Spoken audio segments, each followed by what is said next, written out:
WhatsApp guys and video. তো যেখান থেকে আমার এই ভিডিওটি দেখছেন আশা করি আপনারা অনেক ভালো আছেন। তো আজকে কথা বলবো জর্ডানে কোন এরিয়াতে সবচেয়ে বেশি ছেলে নেয় এবং কোন ফ্যাক্টরিতে আসলে আপনাদের জন্য ভালো হবে।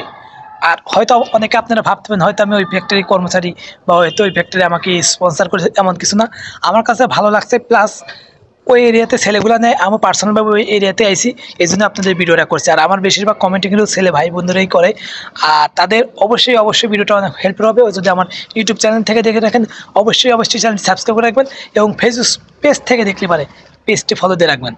তো জর্ডানে আমি যতটা জানি এবং আপনারাও যারা নতুন আসছেন তারাও জানেন যে জর্ডানে ছেলে একমাত্র আকাবাতে বেশি নেশে, অন্য আদার্স খুব কম নেশে। আপনার যদি 100 ছেলে আসে তার আকাবাতে আপনার 95 বা 85 এরকম পার্সেন্ট, আর অন্য 15% পুরো আদার্স, মানে শুধু গার্মেন্টস সেক্টরে।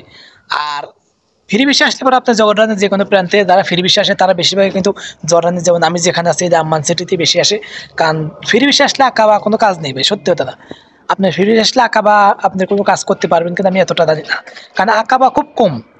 আপনার আকাবা শহরটা আপনার খারাপ না, জর্ডানে যেগুলো শহর সবগুলো কিন্তু অনেক অনেক টাকা পয়সা এবং রয়্যাল ফ্যামিলি বাস করে। কিন্তু আপনার যদি ইসে আসেন, আম্মান আসেন ফ্রি ভিসায়, তাহলে আনা। কিন্তু কোম্পানি বিষয়ে বেশিরভাগ ছেলেরা আকাবা আসে। এবং কোন কোন ফ্যাক্টরি আসে, আপনার সিডনি আসে, এআরকে আসে, জিআই কিছু লোকটুক নিয়ে আসে মাঝে মাঝে। আপনার নতুন একটা আলদুলাল একটা ফ্যাক্টরি হয়েছে, নাম হলো ইপিক ফ্যাক্টরি, কিন্তু ছোটো। আপনার আলদুলাল নতুন যে ফ্যাক্টরি আছে এটা নাম হলো ইপিক। এখানেও রিসেন্টলি অনেক লোক নিয়ে আসে, মানে এখনও বর্তমানে ছেলে নিয়ে আসে কিনা জানি না, রিসেন্টলি বহুত লোক নিয়ে আসে। আপনার যারা বাংলাদেশ থেকে নতুন আসবেন আপনার বহুত এই ইপিক ফ্যাক্টরি নিয়ে আসে। তো আরেকটা কথা, আপনাদের হলো যদি এই সব ফ্যাক্টরি থেকে আমি আপনাদের পার্সোনালভাবে সাজেশন করি, আপনারা যদি ভালো কাজ জানেন, যদি আসতে পারেন সিডনি গার্মেন্টসে আসবেন, জীবনে হয়তো ভালো কিছু করতে পারবেন। অন্য কোনো গার্মেন্টস আসবেন কিনা আমি জানি না, এটা আমার পার্সোনাল মতামত।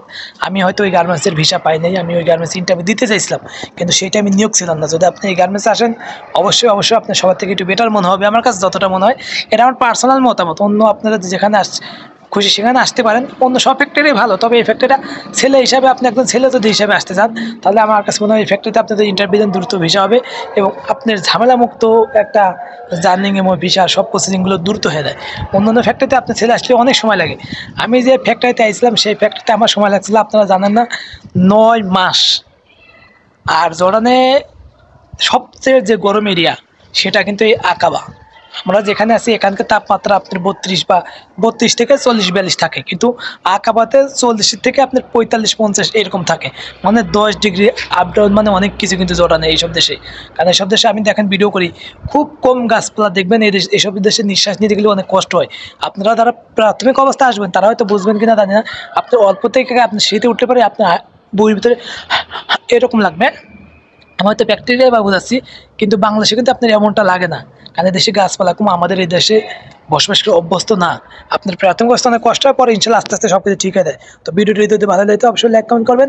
আর যারা এখনও ইন্টারভিউ দেন অত দ্রুত ইন্টারভিউ দেবেন, এবং প্রত্যেকটি সপ্তাহে আপনারা আপনার বইছেলে বা জার্মানি টেকনিক্যাল যদি যোগাযোগ করেন, তাহলে আবার বইছেলে ওয়েবসাইট যদি ক্লিয়ারভাবে দেখেন, তাহলে ইনশাল্লাহ কবে আপনি ইন্টারভিউ সব কিছু দেখতে পান। তো ভালো থাকবেন, সুস্থ থাকবেন, আসসালামু আলাইকুম।